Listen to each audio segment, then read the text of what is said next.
लालची बहू। मनोहर अपने माता पिता के साथ एक छोटे से शहर में रहता था। वह एक कंपनी में काम करता था जिसके पैसों से वह अपना खर्चा और अपने परिवार का खर्चा चलाता था। कुछ वर्ष बाद मनोहर की शादी हो जाती है। उसकी पत्नी का नाम रिया था।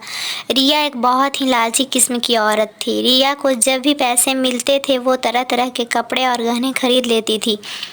वह जब भी किसी समारोह में जाती थी तो हमेशा नए नए कपड़े और गहने पहनकर जाना चाहती थी। जब उसके पास एक नए कपड़े और नए गहने नहीं रहते थे तब वह अपने पति मनोहर से जिद करके खरीदवा लेती थी। उसकी लालच से उसका पति भी तंग आ गया था।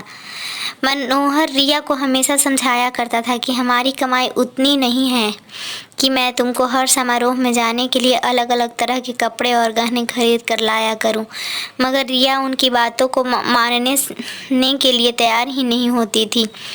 एक दिन जब रिया किसी समारोह में गई थी तब उसकी एक सहेली मनीषा उसके घर पर आई। मनीषा ने रिया की सास से उसके बारे में पूछा। रिया की सास ने मनीषा को सारी कहानी बताई। मनीषा ने अब रिया को सबक सिखाने के लिए एक योजना बनाई। वह रिया के घर से सारा राशन लेकर चली गई और राशन के डिब्बे में अपने गहने और नए कपड़े ला कर भर दिए। जब रिया समारोह से वापस आई तब वह किचन के डिब्बों में गहने देखकर बहुत खुश हुई।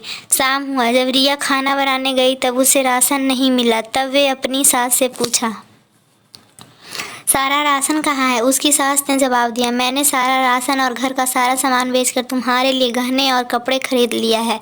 तुम बदल बदल कर हर दिन नया पहनो। रिया बोली, मगर खाने के लिए बिना मैं गहनों और कपड़ों को क्या करूँगी? तभी उसकी सहेली मनीषा आई। उसने रिया को सब कुछ बताया। यह तुमको सबक सिखाने के लिए किया गया था। अब रिया को समझ में आ गया कि जीवन जीने के लिए सबसे ज़्यादा ज़रूरी भोजन होता है, ना कि बदल बदल के गहने और कपड़े पहनना। रिया अब अपने पति की कमाई के अनुसार ही सारा काम करती थी और वह खुशी खुशी रहने लगी।